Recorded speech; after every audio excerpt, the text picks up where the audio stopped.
Hello and welcome to everyone accompanying us in the newest episode of Pier-to-Pier Podcast, where we explore those people who reside within these virtual worlds and the stories and knowledge that they carry.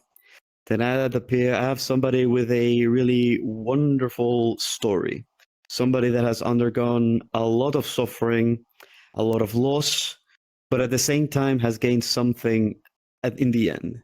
Somebody that has gained friendships, love, and the companionship of hundreds of people who also reside within these virtual worlds and who still, to this day, cherish his presence. Tonight at the Pier, I have with me OneLeggedBandit. So, Bandit, welcome to the Pier.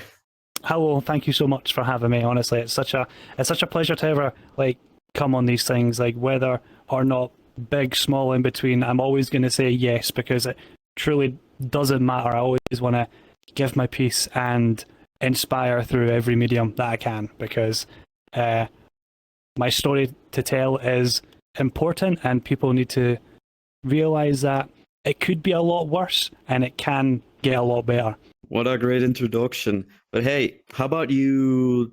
There are a lot of people that already know you, but there are also people that may not know you. So give us a little bit of a much deeper introduction of who you are. I am OneLeggedBandit. I am a content creator here in VR chat, but I also do a lot of IRL stuff involving fursuiting. My content is to, as I said previously, inspire and most importantly educate, because I am a cancer survivor and I lost my leg because of it. So I like to tell stories that are comedic and educational at the same time, because no one just wants to be told sad stories that make them cry. I like to take a very comedic spin on it because I have a very lightheartedness and funny angle to it all. So if you've seen a blue dragon on the internet talking about phantom pain or having one leg, then it was probably me. I would like to know personally, if you're willing to share more about the story of how you came to be, what happened to you, because losing a limb is something, it's deep, it's difficult. Not everybody takes it the same way, but if you're willing to share what happened to you, we will quite find it pleasant. Of course. I'll do the TLDR, because if I were to tell the full hang, then we would be here for way over 30 minutes. It started off when I was 15 years old. We have an hour, don't worry about it. Perfect. So I was 15 years old and I took a fall. I was going to school. I was in high school at the time, full time. So I was constantly just walking on what I thought was a lump on my leg that was like an edema of sorts, like swelling from the fall, fluid build up, wherever you have it. And every single night, it just kept getting worse and worse and worse. And this was like a very sudden onset thing. Like, I knew there was something there, but the pain never really started until I woke up one morning and it just started throbbing in pain. This lump just kept getting bigger and bigger and bigger until the size of a rugby ball on my leg. And then one day, after not being able to sleep for the whole night, I go to my dad and I'm like, hey, I need to get this looked at. Something's wrong here. And he's like, okay, we get the doctor's appointment, and because of the volume of mass that's on my leg, we got seen pretty quickly, which is quite rare for the NHS. And then I got sent for an ultrasound scan, right? Now, I go to one of the biggest hospitals in Edinburgh, the Royal Infirmary, and they take me in for this ultrasound scan, and they do it, and they walk away for about 5 minutes. Then they come back and they're like, okay, we're going to have to need to take you in for an x-ray. And that doesn't normally happen. Usually they just ultrasound, they walk away, give you a note, you go home, you get your results over the phone. Being a free healthcare service, they don't really have time to dilly-dally and give people results on the spot. They send you home and then they follow up with it. And I was like, okay, we'll go in for an x-ray. This is complete hindsight. At the time, I have no idea that this actually is a bad thing, but you'll soon find out that it definitely was. I get sent in for this x-ray. Sat there laying on the table. I'm like, this is the longest day off school I've ever had. Like, it's a school day. I was told by my dad that once I come back, I'd have to go back to school. And I'm like, look at the time, it's past lunchtime. I get the whole day off. They do the x-ray. walk away, they come back and they're like, okay, so upon reading into the x-ray and the ultrasound more, we're going to have to send you in for an MRI with contrast. And I'm like, what's that?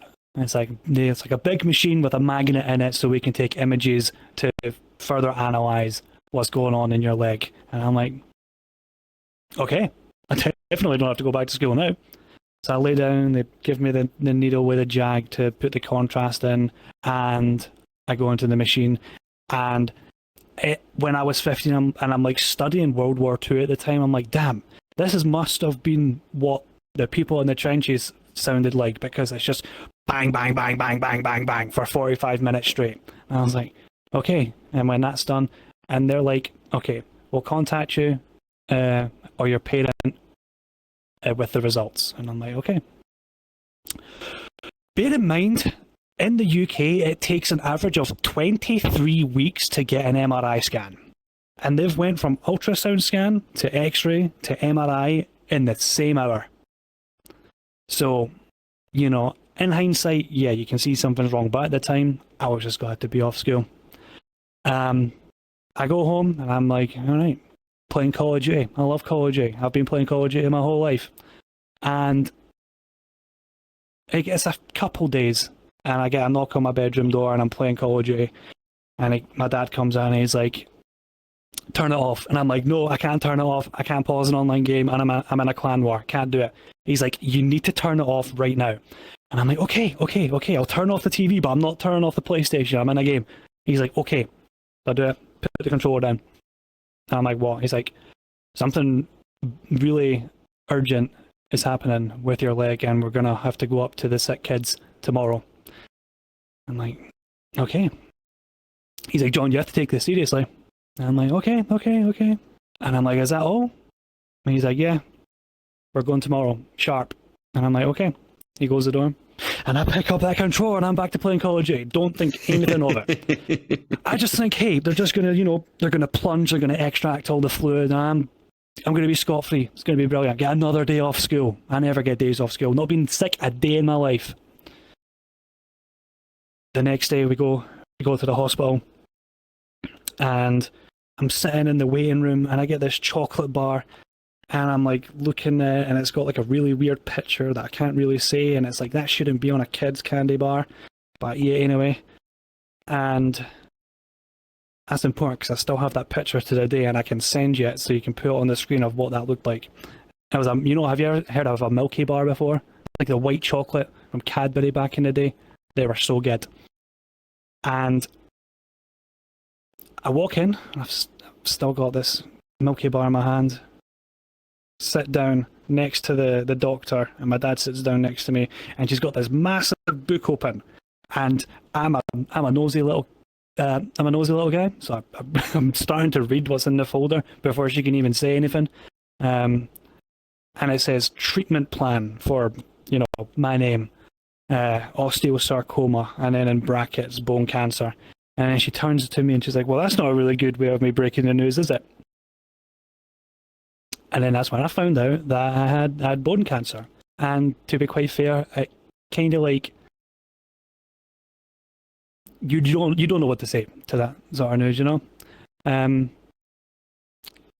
of sucks. But she goes over what we're going to be doing, and it's a very, very, very intensive treatment program because osteosarcoma is one of the deadliest ones in teenagers for that age, and especially when it comes to remission rates. So they had to blast this thing out of me. They started off by putting in a portocatheter in my chest, which is a direct IV line into your arteries so drugs can get into your system as quickly as they can. And then they also put in a stomach feeding tube into me because they knew of how badly these chemotherapies were going to give me a reaction to. So I was not going to be able to eat. I was not going to be able to keep anything down, let alone, a full meal. I was not going to be able to even keep water down, and I wasn't. The surgeries go all well, and then they have to take a biopsy to see what they're really dealing with. And obviously, it comes back exactly what they think it is. But more importantly, the types of chemotherapy that they were going to give me: methotrexate, doxorubicin, and cisplatin. Now that last one, I'll get to that last one. That last one has a nickname called the Red Devil, and for good reason too. Methotrexate is like, that's the one that will make you throw up a lot, you know. Doxorubicin is a big contender for just making you feel like you are just dead. But doxorubicin, that's the one that actually kills you. That's the deadliest chemotherapy they have. And it's named the Red Devil because it's like the devil's blood put into an IV bag. It is that red. It's just about as red as you, to be fair, actually. It's kind of spot on.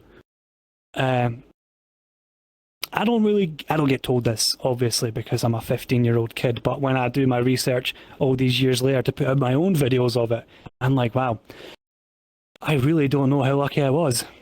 And they also had a fourth thing. It was an immunotherapy drug, right? And I don't think I can really say as much as I want to about that with my immigration case going forward, but it was a experimental immunotherapy drug that was only available in the EU. It wasn't available anywhere else. And that was the thing that saved my life at the end of the story, was these constant IV drips of mifemertide, or Mepact, as they would call it. And the first week kind of just feels like you have a really bad cold, you know? It's like methotrexate just like makes you so lethargic you don't want to get out of bed. Like you're starting to feel like clumps of hair falling out, and it's like, okay, you know, I watched Breaking Bad last year. I guess this is me pretending to be Walter White. And you just kind of think, okay, you know, this is actually happening. Like, this is for real. This wasn't just a dream I had. And the first week my dad told me is, you're just going to sleep through it. Whatever happens, you're just going to sleep through it, because sleeping is like a IRL time skip. You know, you fall asleep, you wake up, hours have passed. That is what my dad said. And to be fair, that is what I did do. The more and more the treatment got on, obviously, after like the first week, I was kind of sick of pulling hair out every single time I put on my headset. So the next time I went into my shower, I turned on that jet wash option, and I literally power washed my hair out with my dad. And then I just looked like a really bald alien. Like, you know, like Paul from the movie? Kind of looked like him. And like, the most important, I'm so grateful that I had my family.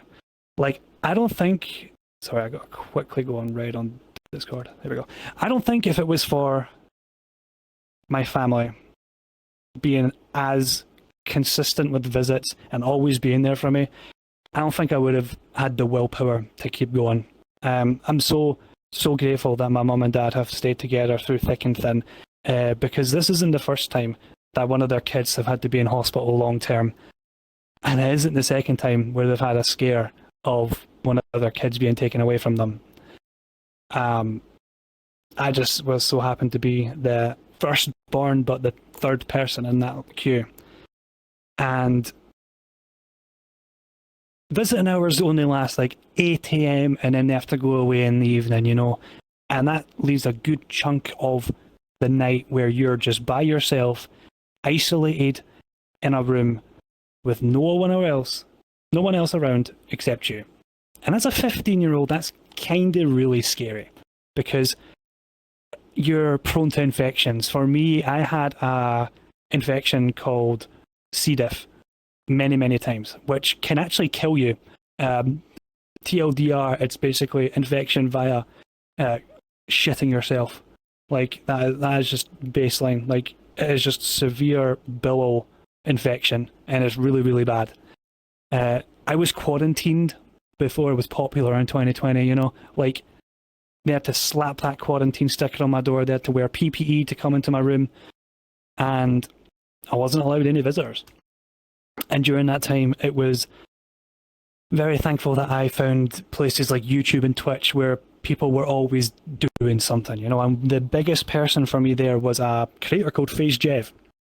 He helped me through those restless nights so much because he was one of the very few YouTubers who daily uploaded. And he, like me, he loved Call of Duty, and we got mad at Call of Duty. And I was like, you know what? I kind of relate to this guy.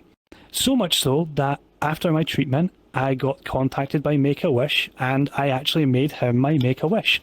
And he sat You down. were a Make-A-Wish kid? I was, yeah. I was very lucky. I was just in the bracket to be able to have a wish, because after you turn 16 in the UK, I don't know if they've changed it, but back then it was like 16 was the cut-off. You couldn't have one. So I was a Make-A-Wish kid, and FazeJev was mine. And most down-to-earth YouTuber I've actually like ever met. It was just like you were playing COD with one of your pals on the weekend. It was crazy. And I still cherish that wish that he did for me. I haven't really spoken to him since. It'll be 10 years next year since that happened, and I'd love to like kind of get like a little reunion stream. But he's a very, very busy man, and he's got his own wife and kid to deal with. So, sorry, dogs, not kid. So you did all the treatment. And did you get better at the end? What was the end result of all of your therapy? The prognosis. Is that what it's called? After treatment. After the treatments, they tried to save my leg. So this is an end result of them attempting to save the leg. I never got the initial option to chop it off when I was then 16 years old. I only got told that I was going into surgery because they had to save my leg. And what they meant by that was that they were going to replace all the bone in my leg from the top of my femur to halfway above my tibia, including the knee, but not the kneecap. The kneecap, they kept mine for some reason. And that was all going to get replaced with titanium as an internal prosthesis. And from the moment I woke up from that surgery, it was absolute hell. It never worked. They had to escort me to the Western General after the initial surgery to implant the prosthesis, to use a special MRI machine to help with the contrast in metal that was in my leg to make sure they got it right. And they still didn't. They completely shredded my sciatic nerve to the point where I couldn't actually feel from below where they had put in the prosthesis. So my real bone and my real foot and my toes and everything with it, I couldn't feel. But the top half of my calf, where the prosthesis would lie, turned hypersensitive. The opposite of numbing. It's like raining 1,000 needles down onto your skin whenever someone touches it. I couldn't even wear a sock because it was that bad. And I endured that for 3 years. I went to my surgeon when I was 18 years old, and I was like, hey, is this actually going to get better? I'm standing up and the bottom of the foot is turning black. Am I actually going to get better? Is this leg going to straighten? Am I going to be able to weight bear on it? And he was like, probably not. Because at this point, the foot's curling up. It looks like an old granny's hand, The toes are like black constantly. It looks minging. Not from like necrotizing and syphiitis or whatever it's called, but from just lack of blood flow that's not reaching the bottom of my foot. Massive risk to blood clots, massive risk to anything skin-borne. And he's like, no, probably not. And I'm like, so can I just get it chopped off? And he's like, are you sure? And I'm like, I have literally had 3 years to think about it, and I want to do this. And he was like, okay, I can get you booked in 2 weeks. And those 2 weeks, I had never felt so relieved and excited I never thought in my life I would be excited to have a part of my human body removed. Yet here I was, giggling and kicking my feet. Interesting thought. Usually people are not like that. They're always like very protective. Like I don't want to lose an eye. I don't want to lose an arm. But you were actually glad because those 3 years that you suffered were going to be a thing of the past. It was, and once that date came round, I was giggling. I was so excited. I was waking up my dad. I was like, Dad, today's surgery day. I get my leg chopped off. Come on. And we go up to the hospital, and I get put in the gurney, and I'm like smiling cheek to cheek. The nurses are laughing, and we're going into the anaesthetic room, and I'm like, make sure you put the pen on the right one, because the last thing I want is the wrong leg to be chopped off. You had a good sense of humor all throughout. Oh yeah, I had to. If you don't laugh, you'll cry, and crying's just miserable, and I hate it so much. I hate crying.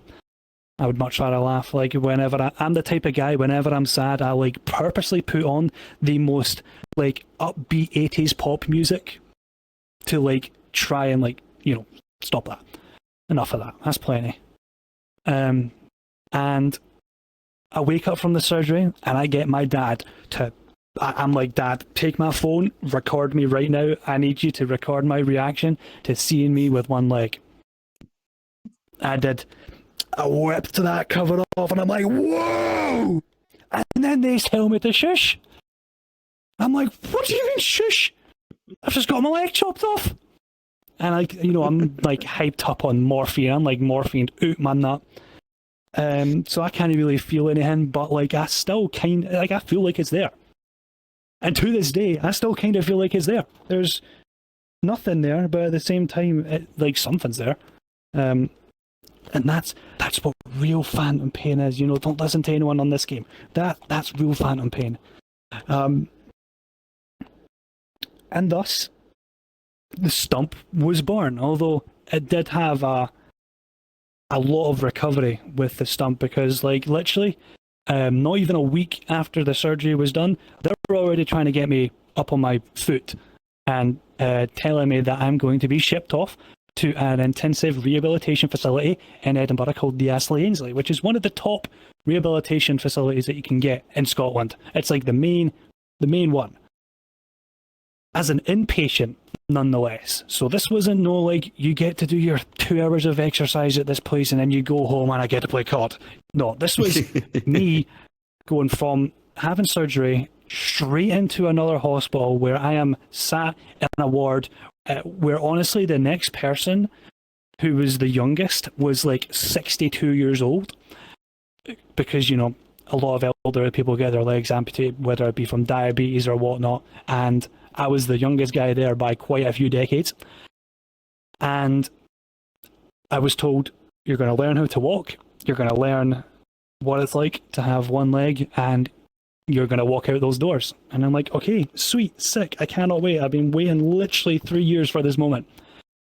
So after you got your leg chopped off, how was life for you afterwards? Like after the whole recovery, after realizing the fact that you just got your leg chopped, how were the next few months?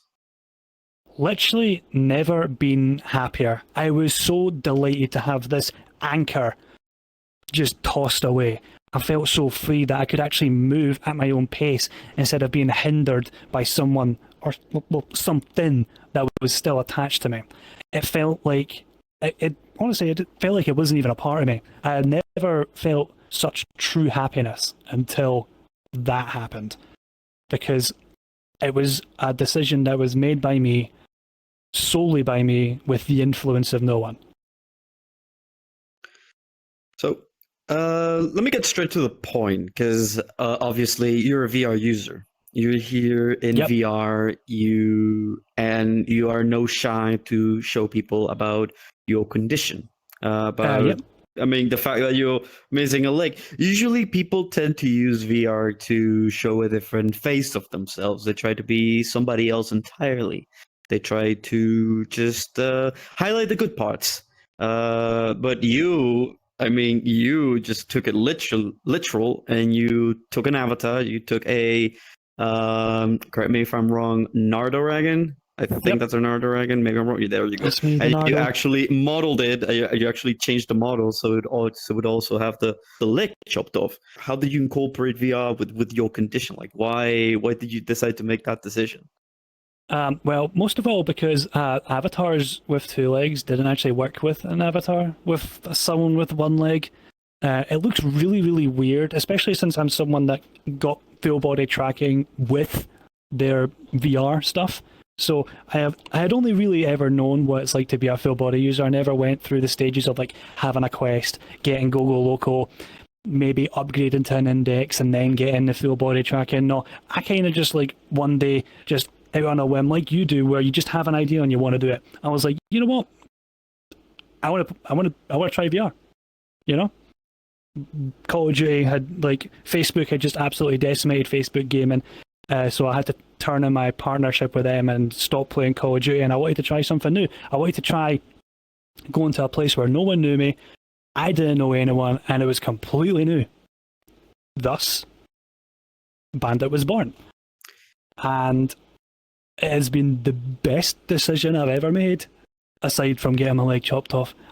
Like, in my online sphere, so to speak, like, you go through different evolutions as a content creator, and I've been doing this for 12 years, so you know, this is definitely like the third evolution in like a Pokemon, so to speak. You know, like you're at that last best stage in your career. Is that why you decided to get yourself into VR, to get yourself into a new form of online space? Because people tend to either get in VR because of the opportunities or sometimes the games. I mean, you say you like Call of Duty a lot. Maybe you were drawn into the shooters, or maybe you just wanted to, you know, go the social route.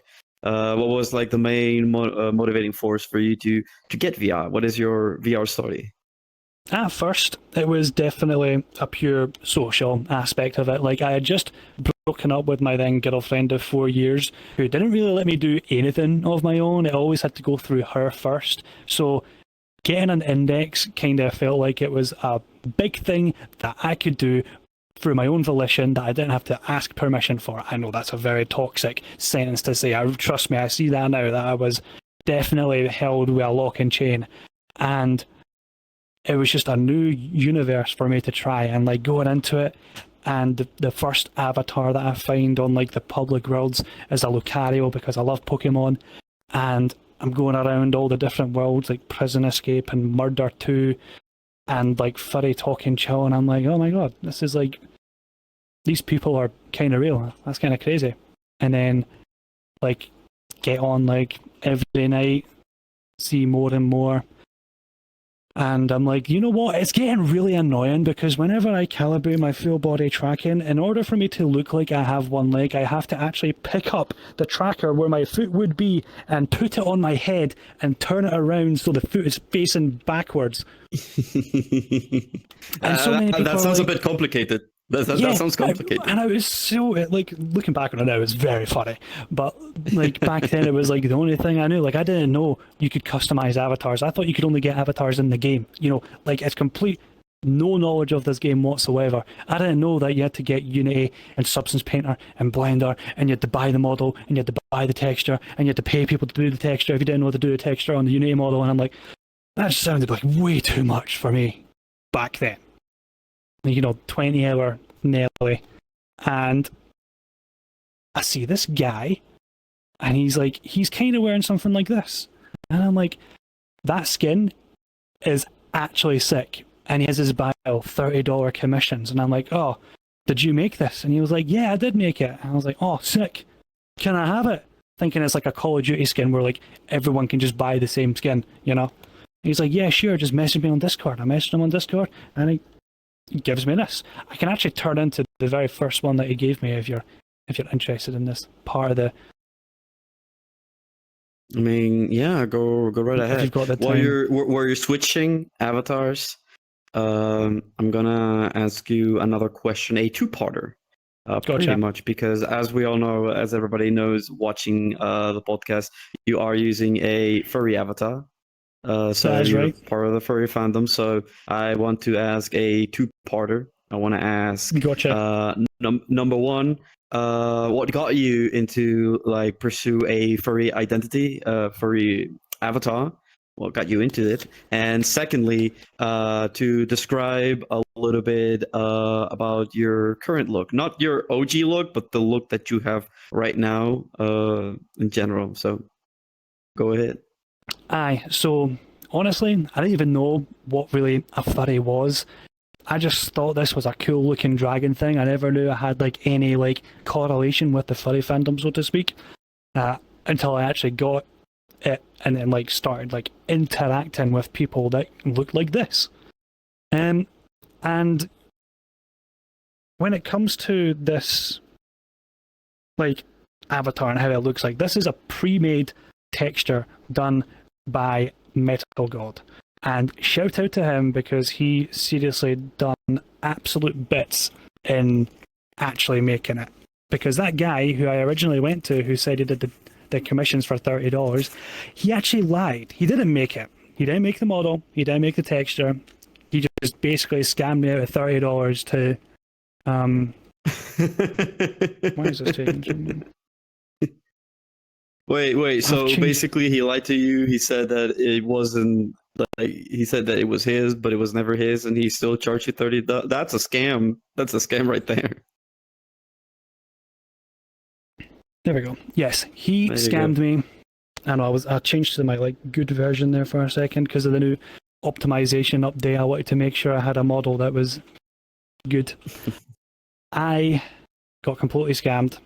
And he was the one that actually showed me how to do this whole like stump thing, which kind of annoys me because you didn't have to lie about it. He could have just said, oh yeah, you need the Nardo model and you need the Metal God texture, and then boom, I'm able to do this for you. But he just wanted to take the sneaky, snarky route, which in hindsight, thumbs down. But Metal God said it was okay for me to keep doing like content in essentially his texture, but I did do, in my own defense, even though the base texture is his, I have done a lot of modifications in Unity to make it as bright and as vibrant as you see now. I do kind of like to be the, to pull people in, to be looked at, because it gives me my opportunity to like tell my story and to, educate the people that want to. And because I want to be like pretty on the eyes, and I think it looks really cool. And that's the most important part to me, is that I think it looks cool. It has like that, night time sort of like starry look, so resonates with me because I'm a night owl. I don't really ever go out during the day. Must be a vampire as well. a really shiny blue vampire. Aye, but I never really started getting like full deep diving into the furry community, so to speak. Sorry, pardon me. Until about 2023. I only started playing this game in like September of 2023, but then in December of 2023, I took it upon myself to go to America and go to Midwest Fur Fest in Chicago at the end of 2023. And that completely burst the bubble. I was like, all right, I am so full into this. This is so cool. Seeing everyone in their fursuits, the amount of like just laughs you can have, and just it seemed like everyone was having fun. I was like a kid in Wonderland. It was amazing. And I wanted to keep that like sort of like innocence to it all, where I'm like kind of like really new to it, and I didn't want to lose like that spark, so to speak. And to this day, I do feel like the spark has albeit been a little bit dulled, but the excitement has never really gone away, if that makes sense. There is still wonder to these conventions, but like when you start to grow up more, you start to realize that there are a lot of things that you have to put first before you go to these things, even though time and time again you see your friends that definitely don't do that, and they go to their 7th convention of the year and they've posted their second GoFundMe. It's like, come on, man. Yeah, like some people, I do know a lot of people that tend to go to multiple conventions each year. I went to my first furry convention in 2024, so it's gonna be 2 years now. It was my first and only. It was Furry Week in Atlanta, and I went there because I was meeting up with some friends. I was at that one. Yeah, well, I was there too. I was meeting up with some friends from a previous project that we have put together. We actually put together a furry VR sitcom series made in VR chat, and Oh, the no four way. of the actors were going there, and I just like, hey, might as well try to go there, and I booked the flight, and I met everybody, and yeah, we had a really good time. My first experience, and it's interesting. You see a lot of obviously there are positives and as well as there are negatives.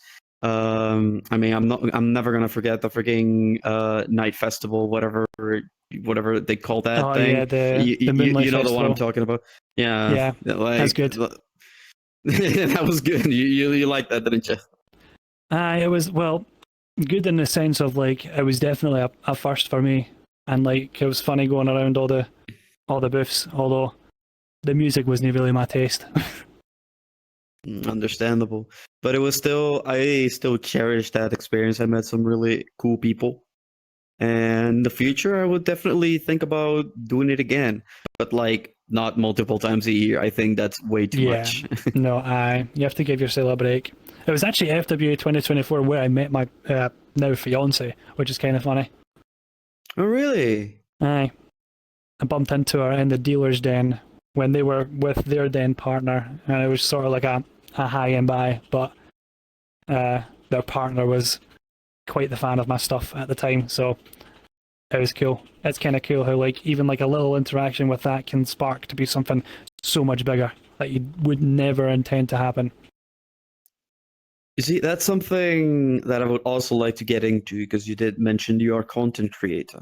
You are a Yep. content creator who got inspired by a member of the Face Clan, and it was also YouTube that helped you go through your rehabilitation, all of those nights by yourself. Yep. Um, and also, you said that you like to tell your story. Was that the reason why you started your YouTube? Why you started One-Legged Bandit? Yes, that was the What very, was the point? very first video. Was me telling people how I play VR with one leg, and ever since then, it's just been exactly that. I've been educating, inspiring, trying to get people comfortable in their body that they can show in VR chat. And I've done my research, and if someone can tell me that someone did it before me, they can let me know. But I was the first ever person to do this in VR. There's been amputees in VR before me, but I was the first one to actualize it in game like this, to scale, whatever it be, whatever world record I have to hold, doesn't matter. The point is that I was able to do it, and then people followed suit. And everyone at the time, they were like, "Oh, this guy's copying you. He's got one leg, but he's put it on his avatar." And I'm like, "That's just not copying at all. That's the exact reason why I made the channel. That's the exact reason why I do all these videos, is so people like that can be comfortable in their own body and in VR and be proud of it. You shouldn't have to hide yourself in VR. Like you say, people in this game, they like to be someone else. I am just myself, but in a blue avatar. Everything is basically to scale. This stump is to scale. And I wanted people to know that they can do the same thing. There's no copying, there's no like being like me, it's being you. It just so happens to be that you have a similar condition to me, and you can do it in VR. And I've uploaded tutorials on how people can do it in VR, because it is really, really easy. And it kind of made me sad that people thought that they were copying me, but I was adamant, and I made sure that people knew you do it. I did it in my fursuit as well. First person to be a full suiting fursuiter with a full bodysuit with one leg. And I urge people to do the same as well. Don't see it as copying. See it as you being yourself in your own identity with your persona. You see, it's interesting that you like to share your own story, especially through to your YouTube channel, because some people don't really like it. I remember once hearing the story. I don't know if you ever heard the story of Ibelin, which was a Norwegian World of Warcraft player who had a disease that pretty much limited him to a wheelchair, a motorized wheelchair. Could only move his fingers, and he developed this life inside of World of Warcraft. And he found love. He was even a womanizer, if you could believe it. Oh and my he couldn't God. even speak properly. The And he Rizzler of just World of Warcraft. made this life, but he never told people around him of his condition. He was always just this mysterious person who spent a lot of time in World of Warcraft because that's the only thing he could do. It wasn't like later in his life when he actually shared his story. It was about, I think, like 4 or 5 years before he passed that he actually told his story. But you, for example, there are a lot of people that have different conditions. Some either keep it hidden, or some people, for example, like you, try to make fun of it. Maybe there are comedians that may have Down syndrome and they make fun of it. But people might find it like offensive. Like, how are you portraying your condition, something that is bad, as such like a good thing, like a funny thing? Like, why do you make funny content? Like, what's the whole mechanism behind making funny content about somebody's condition? It's because you're not making fun of the person, you're making fun of the disease. And even like from when I was 15, that's what my dad made adamant, is that cancer doesn't deserve to be as afraid and as taboo as it is. It should be made fun of. It should have the shit absolutely ridiculed out of it, because it shouldn't have such a image where people are scared to talk about it. I am so fully open. Like, you can like let loose on me. You have like a dark humor joke, hit me with it. I love to hear it because it humanizes the subject. If people can laugh about it, people are comfortable to tell their story because it makes them feel like it's allowed, you know? Some people, they're very cagey with their disability, and, you know, that's okay. I'm here to be a very loud voice for the very silent majority. And I know that, and I am completely okay with that.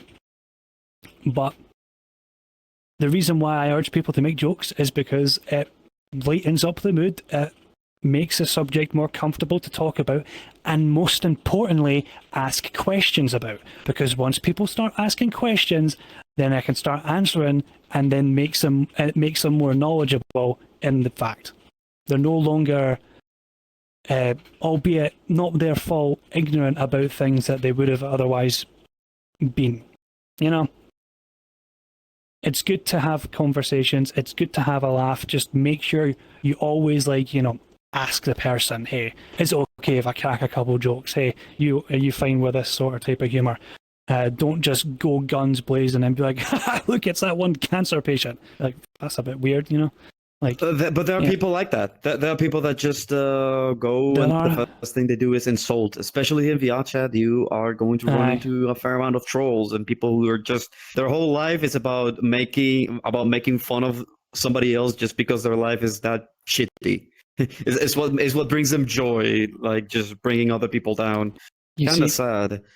I like to kind of think of myself, and I don't want this to like invite people, but in my experience, they kind of can troll me in a sense, because for one, I'm quite well known as a, like, what I do, amputee, inspirational speaker, wherever you have it, educational on topics that are quite sensitive and serious. I also, you know, show it in game, so, you know, there's no hiding the fact that I am a one-legged dude. And there have been times where people are like, oh, I want to interview you for my channel, and then they look down and then realize, oh wait, have you actually got one leg? And I'm like, yeah. And he's like, oh, we can't interview this guy, we'll get cancelled. And I'm like, well then what was that interview going to be about? You know? So it's they want a piece of the action, they want your story, but they don't want the whole story. The most important thing is, though, no one is real in this game. Like, as much as I said earlier, like, these are real people, you have to go into the mindset that if you're really going to, like, get hurt in this game, and if your feelings are easily hurt, no one's real. Just go into the games and no one is real. Unless you develop a relationship with this person, they're not real. That's actually like a really interesting perspective of how to tackle things. Because yes, there are people that come in here and don't treat this like a social game. They just treat this like any other form of game, like any other game. But, you know, that one thing that situation you talked about that one person that wanted to interview you and then decided not to because of your like, I mean, there are probably like a lot of things about you or your condition. There's probably like a bunch of things that are misunderstood. Like, I don't know why that would be an issue for somebody to say like, "Hey, I want to interview you," and it don't matter if you got if you only got one leg. Like, what is something that people don't understand about your condition? Like, why do they think that, oh, just because you don't have two legs, like, makes you less of a person? It's the easiest thing to like point out and pick on, so to speak. Like, in this era that we live in on VR chat now, especially the age of like where you go into a public lobby and every other guy wants to be the next proximity chat, every other guy wants to be the next rat grave. It's all about getting a reaction from you. And I can't, because I can sniff it a mile away. I've been doing fucking public lobbies on Call of Duty ever since I was 12 years old. I can smell the troll before they even appear. And it's really funny because a lot of them just don't have the personality for it, so they don't really know what to say, and they just kind of fumble on the spot whenever they try and be funny. Yeah, but speaking of which, what are things that could make integration for people like you easier? I mean, we already tackled that. There are people that think less of somebody because of their condition. What will be things that could make it easier? Like, what would you tell people?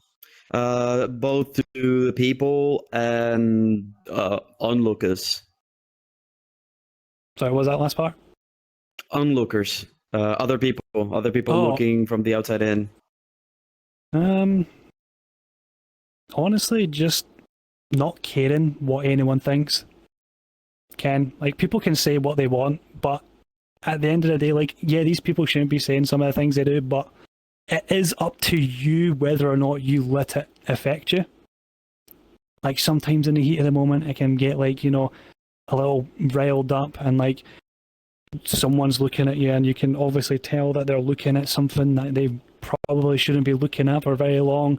Like, I get it all the time in real life where I'm walking in Walmart and like an adolescent will just have like a missile lock looking at my stump to the point where they'll actually faceplant into a shelf full of products.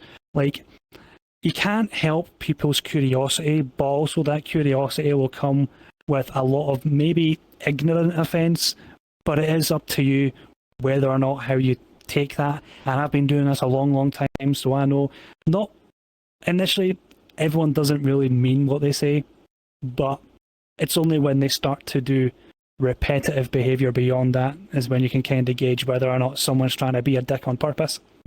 True that. What future plans do you have for VR? What is the future for OneLeggedBandit? In VR, IRL, furry fandom. I'm going to be real. My time here is quite finite. It's not going to last for very much longer. I don't say that in a way to scare people, like I'm disappearing like Thanos has snapped his finger. I'm not going to be gone here one day, gone the next. It's going to be a more gradual thing because I am turning 27 this year. So I have life plans I want to do that don't involve gaming. I've been doing games ever since I was like 8 years old. I've been doing content creation since I was 14 years old. I've been doing serious content creation since I was 18 to now. So I want to start a family with my fiance, and we're very excited to do that. I'm going to be moving over to America, and we have businesses over there that we have to take care of. We have a life that is set in motion, and I'm very, very excited for it. And there might not be a lot of time to do what I'm doing now. Like, sure, maybe I'll be able to get on and say hi to a few friends and world hop for an hour or so, but I'm never ever going to get to the point where I'm going to be able to be on for like 6 hours a night again, sort of deal, you know. And when it comes to content creation, I'm going to still try and do my videos like what it's like to, you know, have a kid and have one leg. You know, I'm sure videos like that will do tremendously, and people are really curious to see what is it like to be an amputee and have a kid. And to that I say I don't know until it happens, but I am very excited for when it happens, and me and my fiance are super excited for our future together, and we will always remember like this game. I know this is meant to sound like an end of a Disney movie, but like we're always going to remember the people here. We're always going to cherish the memories we had, and we're never going to like forget anyone. But we are going to take the next stages in life, so to speak, that everyone will get to, because you get like there is no age gate for this game. As much as people might believe you to say when they call you Unk or Gramps, it's like, get a job, why are you on VR chat, you're 35 or 40, and it's like there's no age limit to having fun. Like, I don't know, I always say this, like, what do they expect? Like, I'll turn 30 and then all of a sudden I have to buy an Amazon Kindle and sit on my couch for 7 hours a day. No, that sounds boring. Why would I want to do that? It's like, oh yeah, but you should get a job. I was like, yeah, well, then what happens when I come back from that job, you know? Like, you have to have something to occupy your fun. You have to do something, you know, that can be a hobby. Otherwise you go crazy. True that. Just final questions, just so we can finalize this. I want you to think what you could tell people who might be undergoing similar situations or have to make similar decisions to yours. You're somebody that has already endured through all that pain, and there's probably a lot of people, hundreds, if not to say thousands of people, who might have to make a similar, may hear similar news and have to make a similar decision to yours. If you could tell something to that demographic, what would it be? Get checked. Like, it doesn't matter how minute something might feel. If you feel like something's wrong with you, then there's a good chance that there probably is. Get yourself checked. If you're in a country that does it, go to the nearest doctors, get checked, get scanned. If you're in America, I'm sure you can go to a free clinic so they can do some testing as well, because if you feel a lump, a bump, something that isn't meant to be there, it is so adamant that you get it checked out, because it only ever does get worse. You know, some things can be benign, and that is what you hope for, but the last thing you want is to let something brew and grow, and before you know it, you're stage 4 and there's nothing you can do. And that's not meant to scare you. That is just the reality for a lot of things when it comes to these things. If I had not gotten checked, I would have developed lung cancer, and then I would have died in 6 months. That would have been it. I recommend not only getting checked, but just be more... This is just separate from the whole like diagnosis thing. Just be positive in this game. I've had a not so nice experience recently, and it costs absolutely nothing just to be nice. Like, sure, it's easier and it could be more fun to rip the piss out of someone and to like make fun of someone, but at the end of the day, that just makes you both feel slightly less worse than you already were, you know?